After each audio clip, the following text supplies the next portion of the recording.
Je me suis lancé un défi. Je veux construire une pièce de jardin pour ma famille, en utilisant des matériaux récupérés, pour moins de 500 livres. Ce sera le projet de pièce de jardin le moins cher, le plus durable et, je crois, le plus gratifiant que vous verrez jamais. C'est sans doute aussi l'un des plus exigeants en main-d'œuvre. Depuis plus de 6 mois, je cherche des matériaux de construction gratuits ou pas chers. Avec ce projet en tête, vous n'allez pas croire certaines des trouvailles incroyables que j'ai réussi à dénicher. Je veux montrer comment on peut réaliser des choses incroyables avec un tout petit budget et un peu de créativité. C'est dans cette partie du jardin que je veux construire la pièce de jardin. Donc j'ai dû enlever quelques arbustes et 2 petits arbres.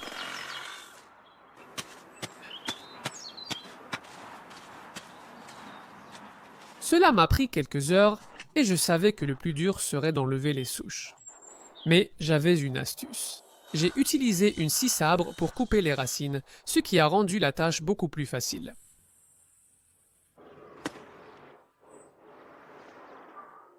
Je dois ensuite essayer de rendre le sol plat, ce qui va être la partie la plus longue.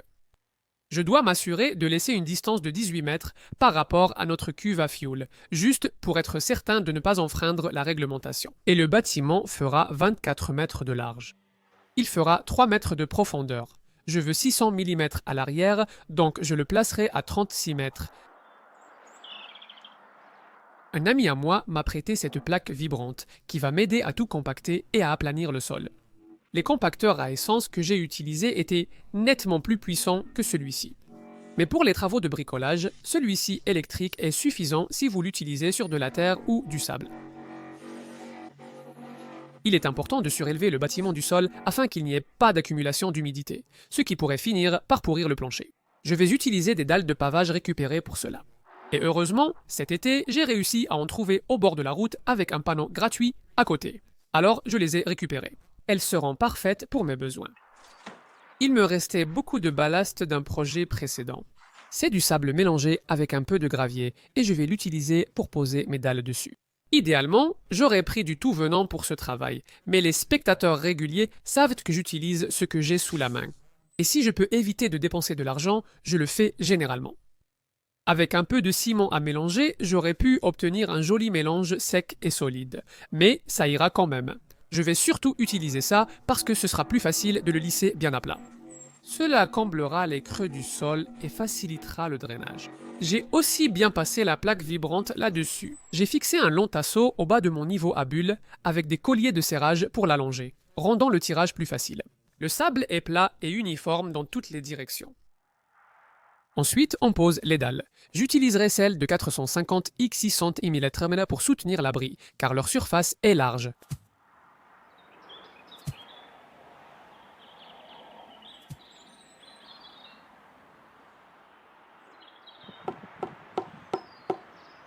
Mise à niveau.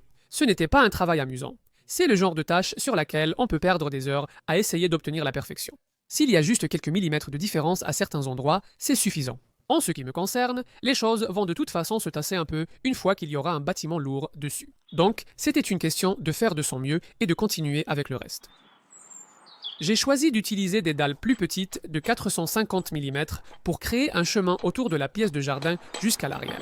Je fais cela surtout pour éviter les mauvaises herbes ici et accéder plus facilement à l'arrière de la pièce de jardin pour l'entretien futur. Je pourrais aussi installer un récupérateur d'eau à l'arrière. Les 2 dernières dalles ont dû être découpées pour s'ajuster au béton à la base du poteau de clôture. Je pose les dalles avec une légère pente s'éloignant du bâtiment pour que l'eau s'écoule correctement.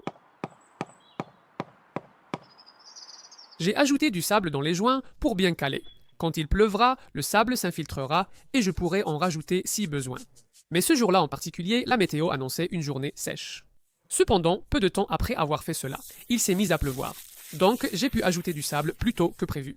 Maintenant, il y a un aspect de ce projet de construction où je vais m'autoriser à assouplir un peu les règles. Je veux utiliser du bois traité sous pression pour les solives du plancher.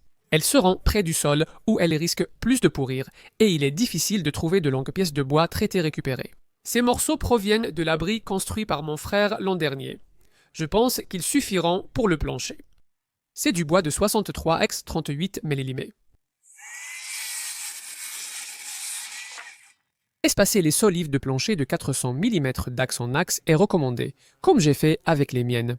C'est ce que j'ai ici, c'est bien. Par contre, ces espaces font 450 mm. Je pense que je pourrais m'en sortir pour deux raisons. Je peux d'abord ajouter de nombreux renforts, puis utiliser des lames de plancher, que je détaillerai ensuite. Avec les traverses en place, je peux mesurer les entretoises et utiliser certaines chutes.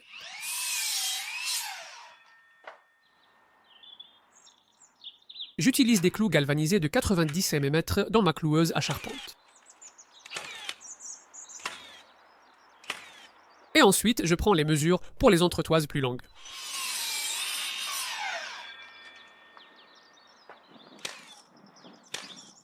Et je vais les placer à 600 mm d'écart en utilisant une règle de mesure pour les positionner de façon régulière. Et c'est parce que je vais ajouter de l'isolation au sol ensuite. J'ai réussi à récupérer toute cette isolation polyisocyanurate de récupération dans mon dépôt local de matériaux de réemploi. Un peu abîmé, mais à 64 livres sterling pour isoler tout le bâtiment, c'est une vraie affaire. Ces plaques de 3 mètres sur 1 mètre, épaisses de 30 mm, aideront à garder le bâtiment frais l'été et plus chaud l'hiver. J'utilise encore cette règle de mesure pour marquer la taille, et je peux faire toutes les découpes avec un cutter.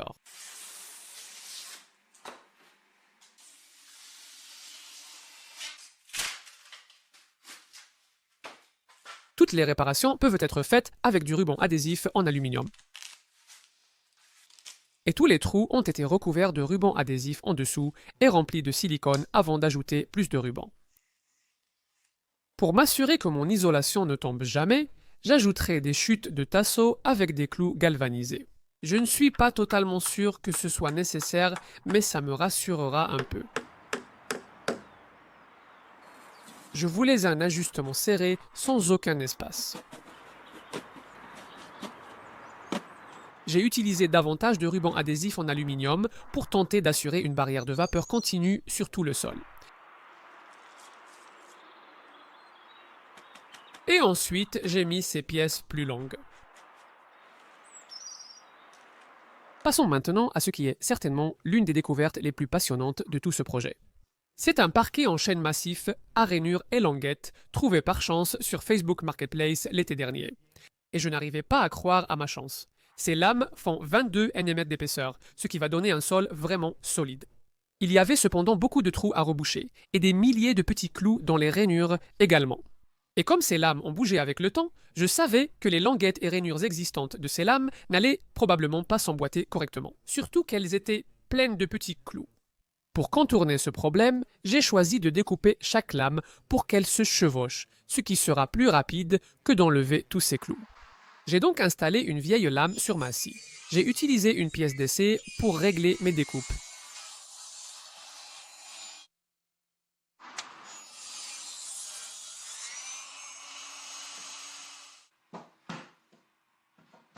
Ensuite, j'ai découpé assez de lames pour recouvrir tout le sol. Je vais découper des bouchons de 12 mm pour boucher les trous.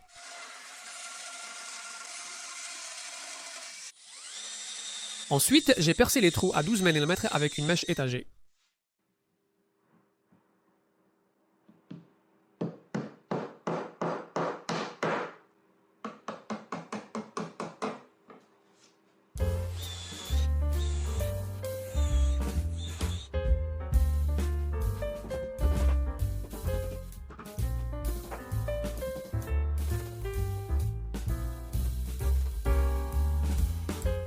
Il y avait aussi des nœuds que je voulais combler, alors j'ai mélangé de l'encre de Chine au mastic à bois.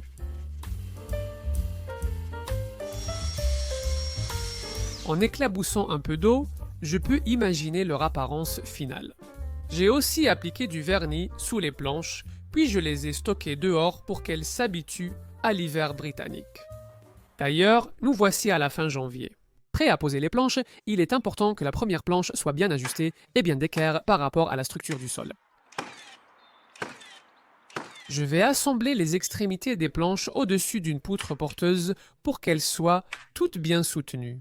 Elles sont restées dehors tout l'hiver, à l'abri, mais dans une forte humidité. Je pense que ces planches vont seulement se rétracter désormais, pas se dilater. Donc je vais les ajuster assez serrées les unes contre les autres et je m'attends à ce que les espaces s'élargissent davantage en été.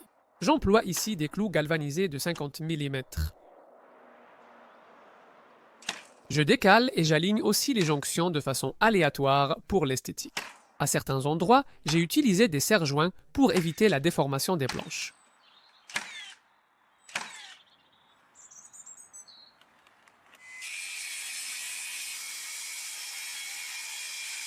Certaines planches couvrent toute la largeur du sol. Je les ai donc aussi posées aléatoirement. C'est la dernière planche que j'installe, car elle se trouve à l'avant de la véranda. Plus tard, j'ajouterai une terrasse, ce qui sera abordé dans un prochain épisode avant de passer au ponçage des lames de plancher. J'ai utilisé un chasse-clous pour enfoncer les clous qui dépassaient, puis j'ai utilisé un outil qui m'est tout nouveau. Ceci est une ponceuse orbitale, pas excentrique, une orbitale.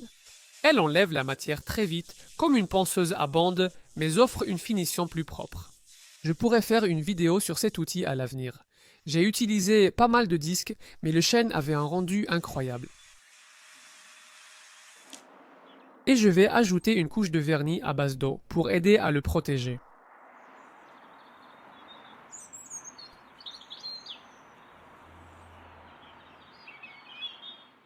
Il recevra une autre couche quand la pièce de jardin sera finie, car ses planches étaient un peu gauchies et tordues.